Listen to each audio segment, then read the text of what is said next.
Hello there, welcome to another episode of World of Tanks with Ungainly Titan. We're here looking at the Sturer Emil for the first time.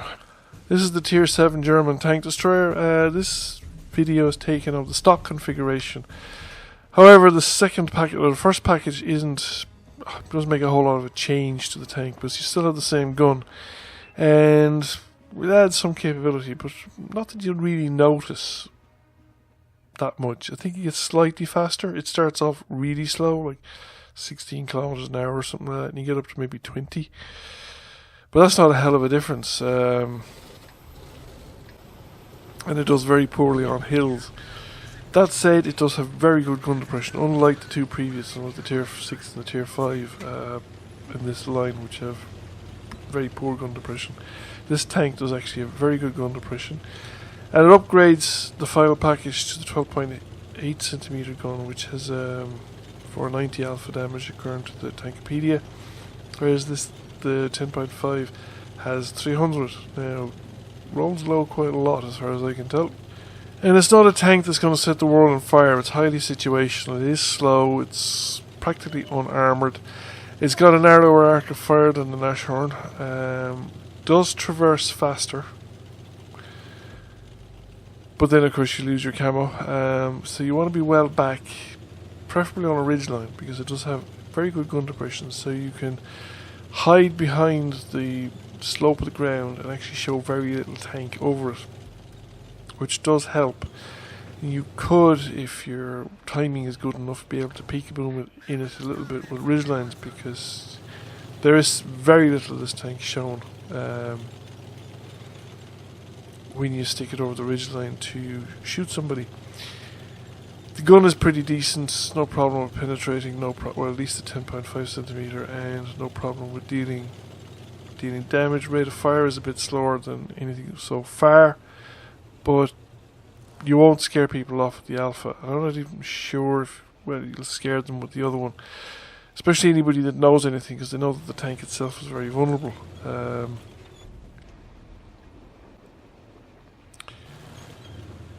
Obviously, on urban maps and restricted area maps, you're going to be finding yourself uncomfortably close, and generally you're probably not going to do very well, simply because this tank is so easily penetrated, even by high explosives, from a lot of the tanks that it'll come up against.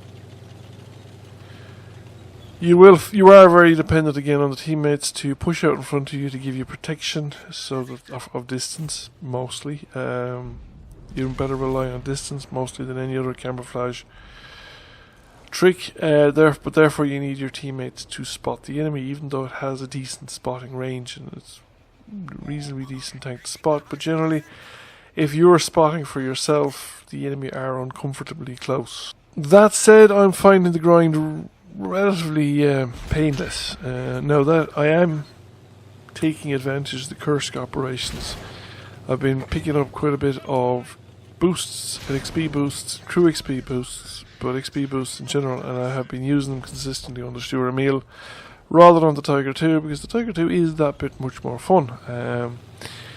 Even stock, or with the stock turret, the Tiger 2 is decent enough tank, and you'll have a decent amount of fun, especially if you're top tier. You can have some very good games in the Tiger 2,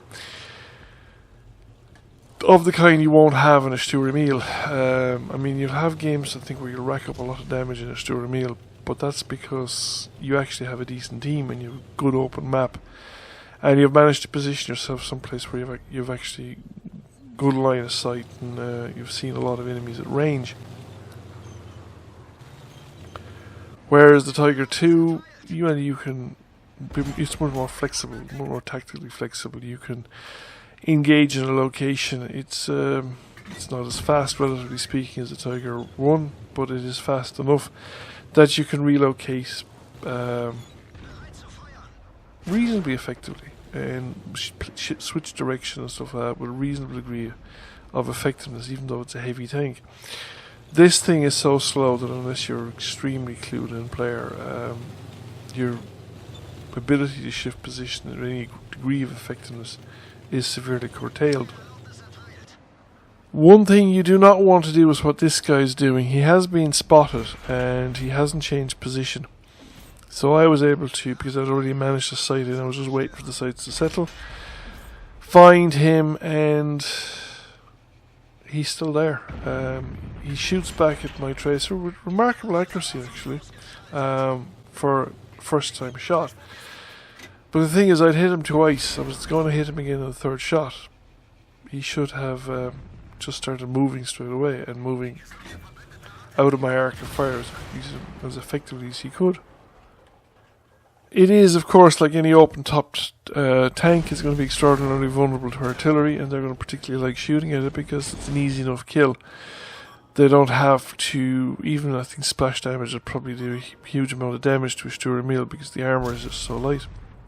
And of course, if they get a direct hit, it's a complete curtains, even for relatively low tier artillery.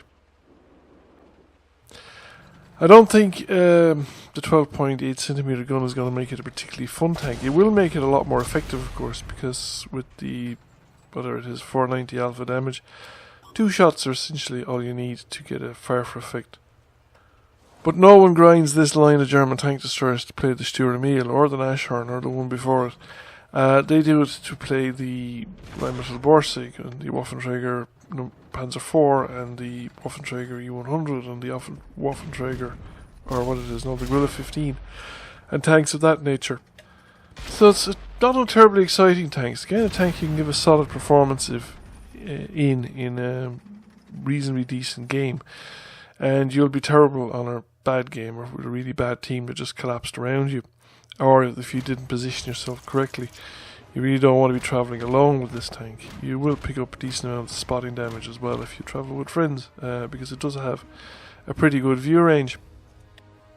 Thank you for watching. I hope you enjoyed the video and found it interesting. If you did, please give the channel a like.